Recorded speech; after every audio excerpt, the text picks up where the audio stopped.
اقرأ خيا ورتل القرآن اصبح بصوتك اسمع الأكوان.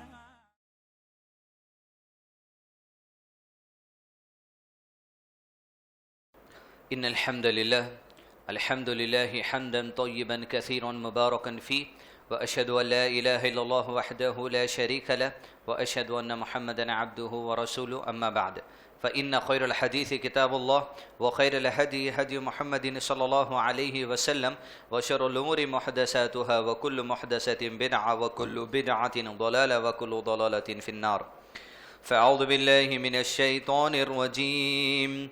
بسم الله الرحمن الرحيم. يا أيها الذين آمنوا اتقوا الله حق تقاته ولا تموتن إلا وأنتم مسلمون. بسم الله الرحمن الرحيم. رب اشرح لي صدري ويسر لي أمري واحلل عقدة من لساني يفقهوا قولي. اب تمام سامعین اکرام کا اس سلسلے وار concept and message of every رکوع کے سیریز کے 8ویں پروگرام میں استقبال ہے. السلام علیکم ورحمۃ اللہ وبرکاتہ. کل تک ہم سورہ بقرہ سورہ نمبر 2 کے 25 رکوع تک تعلیم حاصل کرنے کی کوشش کی، جس میں ہر رکوع سے کسی ایک آیت سے کسی ایک نقطے پر ہم پیغام حاصل کرنے کی کوشش کر رہے ہیں. آج انشاءاللہ سلسلہ شروع کرتے ہیں سورہ بقرہ سورہ نمبر 2 کی رکوع نمبر 26 سے. رکوع نمبر 26 کا کانسیپٹ اس طرح ہے. اس رکوع میں بنی اسرائیل کے احوال کا تذکرہ ہے. اس رکوع میں کافروں کی حقیقت بیان کی گئی ہے. اس رکوع میں متقین کی اوپر کفار کو جو اللہ عز و جل کفار کے اوپر جو متقیوں کو نیک لوگوں کو فوقیت دے، درجوں میں جو اللہ عز و جل کے قریب کفار سے زیادہ متقیوں کا درجہ ہے، اس کا تذکرہ ہے. اس رکوع میں لوگوں کو رسولوں کی ضرورت پڑتی ہے اللہ عز و جل کا پیغام سیکھنے اور سمجھنے کے لیے، اس کا تذکرہ ہے. اس رکوع میں رسولوں کی پیروی کرنے والوں کی آزمائش کا بیان کیا گیا ہے. اور اس رکوع میں نفقات کہاں خرچ کیے جائیں، یعنی جو ہمارے صدقات ہوتے ہیں ان کو کہاں پر ہم خرچ کریں، اس کا تذکرہ بھی موجود ہے. یہ کانسیپٹ ہے. اب اس رکوع سے جس آیت سے ہم انشاءاللہ پیغام لینے کی کوشش کریں گے وہ آیت ہے 214 آیت اس طرح ہے. بڑی توجہ سے سنیے. زندگی کے کئی باتیں ہیں جس میں ہم اس طرح کھو گئے کہ اللہ عز و جل اس آیت کے ذریعے اس طرف اشارہ دیتے ہیں کہ کدھر ہم کھو گئے. فرمایا اس طرح، بسم اللہ الرحمن الرحیم. ام حسبتم ان تدخلوا الجنہ ولما یأتکم مثل الذین خلوا من قبلکم مستهم البأساء والضراء وزلزلوا حتى يقول الرسول والذين آمنوا معه متى نصر الله ألا إن نصر الله قريب. مجھ سے اور آپ سے اور قیامت تک آنے والی انسانیت سے اللہ عز و جل زندگی کے اندر کہیں کھو تو نہیں گئے. اس سوال کو اللہ تعالیٰ کرتے ہیں، ام حسبتم ان تدخلوا الجنہ، کیا تم یہ سمجھ بیٹھے ہو کہ جنت میں یوں ہی سیدھے چلے جاؤ گے. اور ایک جگہ فرمایا ولما یعلم اللہ الذین جاہدوا منکم ویعلم الصابرین، حالانکہ اللہ تعالیٰ نے تو ابھی دیکھا نہیں تم کو. کون ہے اللہ عز و جل کی راہ میں جد و جہد کرنے والا، اور کون ہے جب مصیبتیں ٹوٹ پڑیں گے تو صبر کرنے والا. کس دھن میں زندگی گزار رہے ہو 5 وقت کی نمازیں پڑھ کر؟ ام حسبتم ان تدخلوا الجنہ، کہ تم جنت میں سیدھے داخل ہو جاؤ گے. ارے جنت میں جانے کے لیے جو راستہ طے کرنا پڑتا ہے وہ زندگی کے اندر کئی ساری آزمائشیں آتی ہیں. اگر ہم یہ سمجھ رہے ہیں شرک تو الحمدللہ ہماری زندگی میں نہیں ہے، جنت میں تو ڈائریکٹ جانے والے ہیں. ہر شرک نہیں کرنے والا آدمی ڈائریکٹ جنت میں جائے گا، کس نے گارنٹی دی؟ ہر شرک نہیں کرنے والا آدمی جنت میں ضرور جائے گا، لیکن کئی ایسے ہوں گے جو وایا جہنم ہوتے ہوئے جنت میں جائیں گے. اس لیے کہ جن لوگوں کو جہنم میں ڈال دیا جائے گا اس کے بعد ندا لگائی جائے گی، جس کے دل میں رائی کے دانے کے برابر بھی ایمان ہو، یعنی جو شرک نہیں کرتا تھا اس کو جہنم سے نکال لو. انبیاء شفاعت کریں گے، جہنم سے نکالا جائے گا، وہ جل کے کوئلے کے مانند ہو جائیں گے، جنت کی نہر کا پانی ان کے اوپر ڈالا جائے گا، اس کے بعد ان کو جنت میں ڈھکیلا جائے گا. ام حسبتم ان تدخلوا الجنہ، کیا جنت میں آپ یوں ہی چلے جائیں گے اگر شرک نہیں کرتے؟ تو سمجھ لیں زندگی کے تمام تر معاملات اس کی آزمائش سے بھی جنت کے فیصلے ہوتے ہیں، اس لیے کہ زمین پر اللہ عز و جل پر سب سے زیادہ توکل کرنا، اللہ عز و جل کی ذات پر سب سے اچھا ایمان لانا، یہ صرف اور صرف اللہ کے نبی صلی اللہ علیہ وسلم کی ذات ہے۔ اس کے بعد جتنی انسانیت زمین پر ہے اللہ عز و جل کو ویسا نہیں پہچانتی جیسا اللہ کے نبی صلی اللہ علیہ وسلم پہچانتے تھے، ان کا ایمان ویسا مضبوط نہیں جیسے اللہ کے نبی صلی اللہ علیہ وسلم کا ایمان مضبوط ہے۔ اس کے باوجود اللہ عز و جل نے کیا اللہ کے نبی صلی اللہ علیہ وسلم کو نہیں آزمایا؟